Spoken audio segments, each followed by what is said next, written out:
was just reflecting on something in my mental, and then I got confirmation for exactly what the hell I was thinking about. So, boundaries are sexy, and one thing that I can't appreciate about me is my social boundaries. And the roots of the Planet Vastur show started in a podcast, and I was as a podcast, and I was recalling a statement that I kept saying, like I repeat myself a lot, but I said, like, if someone is talking to you and they say something that you agree, they say something that you might not agree with, just as a person or your morals, like say a random elder or just anybody comes and talks to you about like, yeah, and I don't know why these trans people, like a whole narrative. If you, A, you don't give a fuck, or B, if you don't agree with that person, I wouldn't argue with that person, me personally, but I have very strict guidelines. Like, I don't shake my head. I don't play along if I'm not agreeing, because I feel like that's consciously and unconsciously submitting to what they're saying. You're submitting to a belief that isn't yours, and I just don't believe in that. Like, if people are like, oh, because, you know, life is so hard and the world is so bad and we all broke. Who the fuck is we? Like, I am so quick to go, you know, I will separate myself from that collective that they're trying to put me in, because I can't submit to that. Like, my mindset is too grand to play small with you. I'm not about to argue with you. I don't even want to shame you for thinking how you think and saying what you said. But if it ain't me, it ain't me. And I think we should all let go of that social obligation to, you know, just say yeah to get people out of our face, or to shut them up, or to tell them what they want to hear. But in the midst of me remembering how I was younger, like that was rooted in me, I figured that out for myself, being in a lot of conversations that made me uncomfortable, even when I was being belittled, and I didn't have it in me yet to like say anything against it. But a few years ago, closer to like graduating out of high school, so this is when I was 19 or 20, and I'm 24 now. I was in a, oh, my little cat, oh Shoonie, oh Shoonie is coming for me, oh Shoonie, the brilliant, beautiful boy who I've been misgendering before, like day before yesterday. Say what's up, Oshuni. Say hi, Vasturians. Yeah, don't look at his tail, just pray for him. Shit, I'm a beautiful boy. Yeah. Hi, Oshuni. Okay. Let me finish. You distracted me.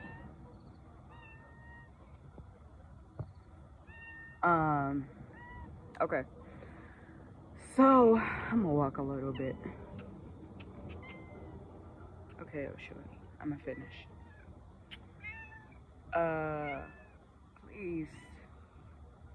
I'm low-key thinking about whether or not I want to run away so he don't rub his tail against me. Right, because he already on his mission. Yeah, be gentle on me.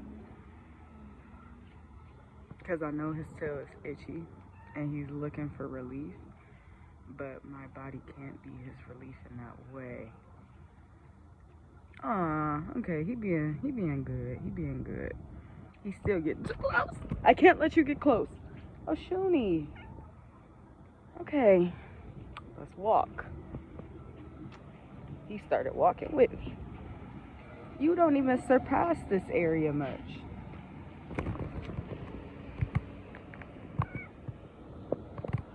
I'm trying to let y'all not see my feet, because it's... Anyway, Oshuni, go home. I'm about to go to the gas station. Don't cross the street with me. Yeah, okay. He knows not to cross the street. I'm glad. We have to find some limit and boundary. I'll be back. No, he's like, who know not to cross the street? Who? But he meditated. He stopped. And now he... Oshuni.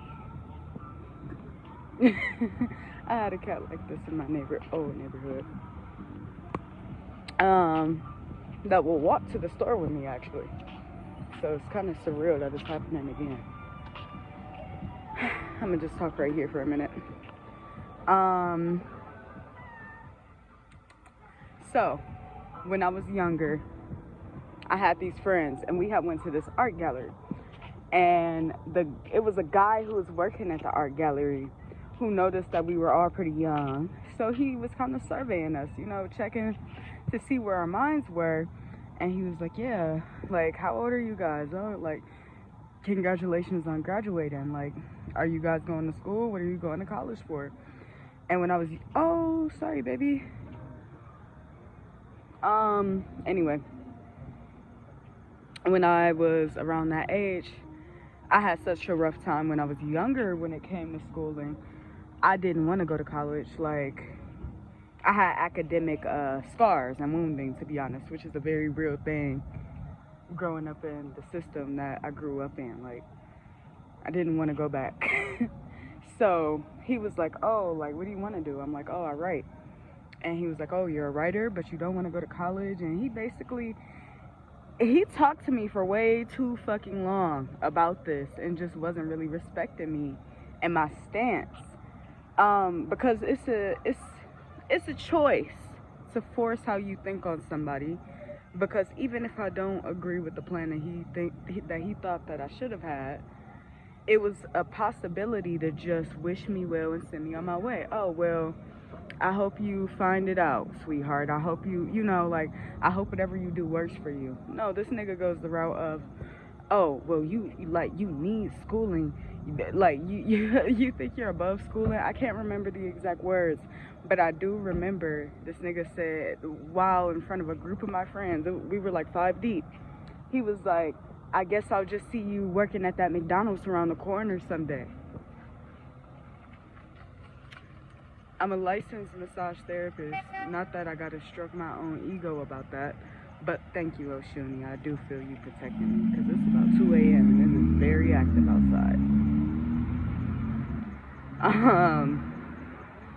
He like, who wants to smoke with her? But nah, not like that. Hi. Anyway, I mentioned me being a licensed massage therapist because I realized, like, damn, technically I did go to school, but the bigger thing that trumps that is, I've never worked at McDonald's. And this thought hit me before I could even recollect.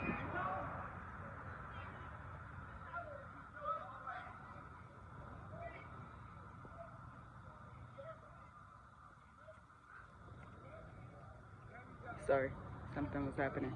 But anyway, that came to me. Thank you, Oshuni. I do feel your protection. I do. But, damn.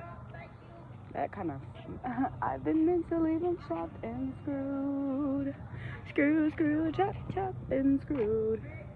Anyway, I've never worked at McDonald's. And I did go back to school. But it's like, first of all, fuck him. Fuck him hard.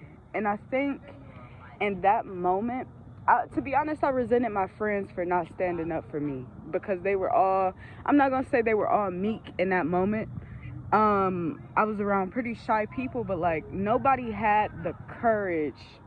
If the me that I am now, I'm gonna give them grace, we were all young, but the me that I am now would have never allowed a nigga to talk to my friend like that. Like, I ride for people so hard, and I thank God that I now have the strength, the sword of truth and power in my throat, and all of that to buck that system of somebody going out of their way to kind of push a negative narrative onto you. Because I'm not going to say he was wishing that onto me, but like, do you hear yourself right now? Fuck, nigga. Like, in what society do you think that, what if somebody said that to your kid? What if I think that he's supposed to be a fucking scientist to the point where I go, oh, you're not doing science stuff? You're not going to school for biology? Like, yo, this isn't your major? Like, I guess you're going nowhere in life. Like, in what fucking world should you open that fucking mouth and say some shit like that to some... Like, that's a low blow. And you think that it's okay to be like that. That didn't push me forward. It pissed me the fuck off. It triggered me. And maybe that triggering could have pushed me forward, but I don't... If anything, me being triggered by that man taught me that I wanted new friends. Because nobody said anything against it. He asked for their counsel and was like, don't y'all agree? And they was low-key like, yeah. So, I don't have meek people around me anymore because there's no room for them. And I don't mind taking up for other people if they can't take up for themselves, but I'm literally thinking about a cousin right now. Even if she doesn't take up for herself and she knows how to, if somebody would have said that to me, you know, like, angels protect angels. They don't let people do that type of shit. Or my friends would have filled me up with love afterwards, some type of reassurance. I mean, you can't expect yourself out of other people, but that moment made me consciously aware, y'all ain't mine. Y'all ain't my niggas. Y'all aren't my people. Like, and I forgive them. And I'm seeing spirits shake their head like, yeah.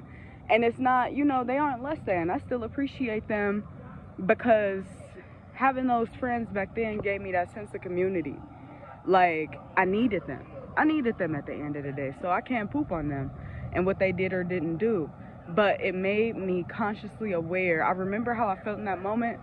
And I'm like, I just looked at them. And I'm like, I felt other. I felt outside of them. Because all of them, that friend group, kind of had plans that were college related. They were all like, I was the only odd man out, literally, in that group. And, it, you know, it takes bravery and strength. Like, it refined what I call a friend. Moments like that. And to that guy, I don't wish him anything. I don't wish him a damn thing. Like, he's just gonna live his life being the person that he is. And that's kind of karmic enough. I don't think he deserves bad karma for that moment. But it's just like, oh, that's the type of person you are. No need that around me. Like, ever. Never, ever. Ever, ever. But yeah. Watch them circles. And them little small moments do matter. It's pivotal. It's pivotal. Know what you value, know what you bring to the table, and then give yourself that praise for being that way. Put that stock into you so you can attract more of that, or things that complement the good energies in you. I ain't have it then, but I got it now.